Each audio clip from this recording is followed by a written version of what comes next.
Hello and welcome, travelers, to my Smite Healing Hands Paladin. We're going crit based, and we are trying to do a pretty good job at it. So far, we have the ability to get up to like 30,000 ward with Healing Hands, and our gear isn't particularly good. I think it's decent, but there's a lot of improvements I want to make on it still. I'll hover over a few of these pieces. Devotion we're using essentially for the cast speed on Smite, along with a bit of more flat damage. That's why we have a decent amount of mana, because it gives flat damage to Smite. We're going to Peak of the Mountain so that way we can go crit, because we are scaling so much ward. Leech isn't really much of a thing we can lose or care about anyways losing, so this helmet is just a bunch of crit, and then we try to get attunement on it.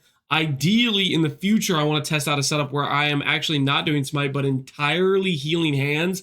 But to do that, I need to get a high-level Healing Hands on a peak. I'll probably try that and test that out later. We'll see how it goes. If I make a video on it, then it went well. If I don't make a video on it, then it was trash, probably is what it's going to be. And then we go for some mana, attunement on the chest piece. Where we can, we get crit multi / percent crit chance. Ideally on this sort of offhand catalyst here, I want to get cast speed. I think the hardest thing about Smite, or the thing that feels the worst about Smite, is it's a pretty slow casting skill.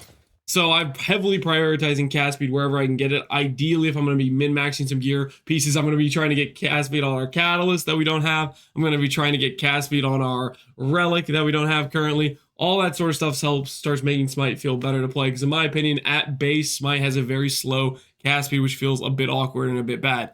Outside of that, we're basically just putting attunement on a bunch of random stuff that ultimately not too much matters outside of getting attunement and cast speed where we can. And then one key component, the way the whole ward mechanic works, essentially is you need this experimental mod that you lose health per second and gain missing health as ward per second. This mod right here essentially enables Healing Hands to generate a bunch of ward. The way it works is this thing considers us as needing to generate ward when we're having that life being lost down, or something like that. I don't know exactly how it works, to be honest with you, but the point is you need that glove mod in order for this thing right here to give you a bunch of ward when it generates, and then speccing into urgent healing almost doubles that. Essentially what ends up happening is with a bunch of healing effect, you get a large amount of base ward. You'll see here up front 105 ward, and this gives me 2 ward per attunement, and I have about 85 attunement. That's about 170 ward. So what ends up happening here is I have Healing Hands where I press the button, and this is about 280 ward, but then it's multiplied by healing effect, I believe. And then when I press my skill once and Healing Hands gets procced, I generate like 2.5k to 3k ward in one cast. You'll see it when we do some gameplay here. You would have seen it in the intro. Essentially, the more healing effect you push into the build, the more attunement you push into the build, the more random just chunks of ward you're going to be generating every time you cast this skill.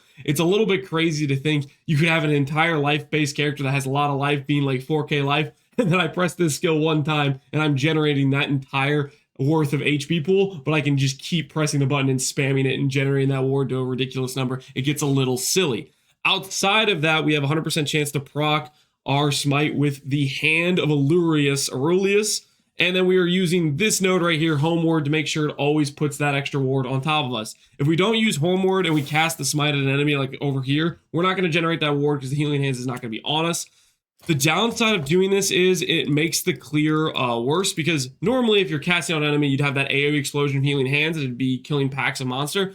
But because it's proccing on us, our Smite only targets one enemy at a time. Now, for a while, I was going through whether or not I wanted to go Electrify or this lightning scaling with the extra targets, or if I wanted to go more single target. I ended up going for more single target. I think it's a bit more important in last epoch to have good single target over good clear, because it's mainly just bum rushing a boss for the most of the content you're going to do anyways. So that's how I justified it. That's what I thought made sense. Outside of that, you could go lightning based and then have good clear, and it would probably feel a bit better to play while mapping, while just losing single target, because you're going to lose this 100% more damage multiplier you get over here. That being said, I do want to move this build and try out a soul Healing Hand setup where we start going into Divine Bolts. And if that works out well, we'll have a second video on that if it ends up being pretty good. That's a scenario where we drop Devotion, we drop Smite entirely, and we just go into a bunch of healing effect and see how far that gets us. Now, outside of all of that, there's not too much to go over in terms of gearing. It's mainly just percent damage, cast speed, crit chance, crit multi. That's the type of stuff we're scaling. And then outside of that, we're getting a bit of Smite levels via this relic. And I think that's most of the basics. Outside of that, there are other skills we have on here is Holy Aura.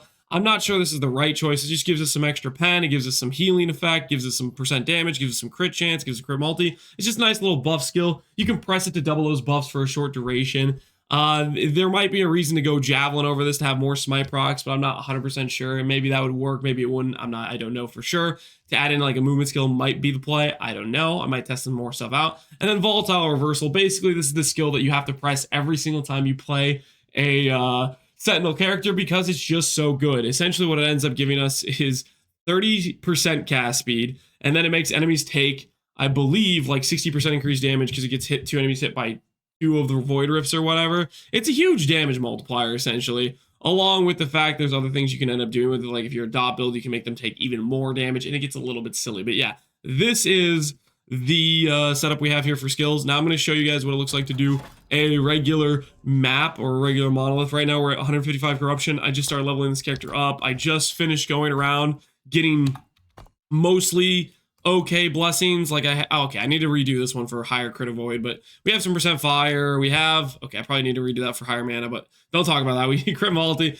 Okay, point is, I redid some blessings. I spent like freaking 8 monoliths in a row just trying to get crit multi once, so most of my time was there.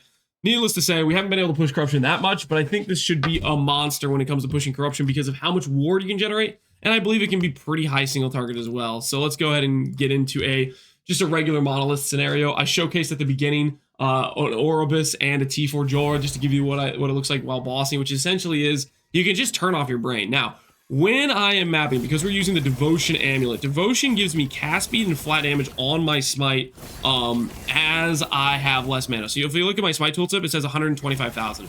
Now you'll notice I have the instant cast proc on Sigil of Hope, and the reason I did that is essentially I can just kind of just press it or hold down the key a little bit as I'm going through the map. And the thing you want to do here is you want to get the mana low. So you'll see our tooltip just keeps going up. We're at 215k now. That's because we have the higher flat damage, we have the higher cast speed, and we want to balance it right as close to 0 as we can without going under. Now you'll notice now that we went under, we stopped generating ward. An important thing is to keep just above 0 mana, not spend it below, because the way Healing Hands works is it won't give you that ward generation. It won't heal you unless you're above negative mana. So it's a bit of a thing you have to balance a little bit there, but it's not too hard to think about. Now you'll see here, as we're fighting enemies, we're 20k ward. Every time we're pressing this skill, we're generating 2.5k ward. It's just super simple. You don't have to think about much. You have crazy defensive layers, and the thing is, this should scale really, really well. I don't particularly believe my gear is really that good.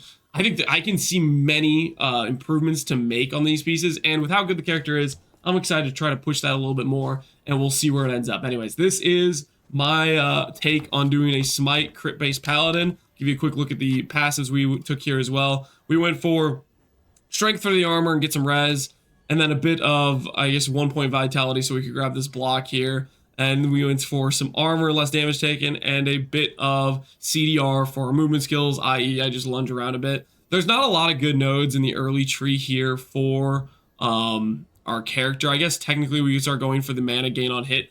That works out okay if we start having mana problems where we want to balance it, but the idea is you want to have your smite casting just barely be slightly less expensive than your mana regen, and the reason for that is you want to stay at low mana as long as possible and not have to think about it too much. So essentially, whenever I'm seeing my mana go above 100 or whatever, I start pressing Sigil of Hope a couple times to get it to spend back down and just keep that low mana threshold for the high base extra damage from Devotion and cast speed. It's a bit of a weird balance you have to strike, but and basically all I'm saying is these first nodes aren't really too impactful. There's not a lot of good stuff on this area of the tree. But when you get to Paladin, everything gets juiced to the limits. You get pen, you get attunement plus res, you get health plus healing effect, you get percent damage plus healing effect, you get a 200% crit chance with 10 points, you get attunement, you get percent mana and percent life. These things are kind of crazy, along with the movement speed nodes. These are the nodes I like on this tree. There's a few other good nodes. There's probably some things I'm going to change around if I do end up going with the full Healing Hand spec. We'll see if that ends up working out or not. It depends if Divine Bolt ends up fully taking on the Healing Hands skill tree and dealing a decent amount of damage, and then we get basically Divine Bolt and Healing Hands both doubling our damage if they both hit an enemy. We'll see how that works out. I don't really know what to expect. Anyways, this is the Healing Hands Smite Paladin by me. I know there's a lot of people doing it. I guess you can look at the different versions, see what you think, but we'll see how it goes as we min-max this. Anyways, as always, thanks for watching. Take care. travelers, and peace out.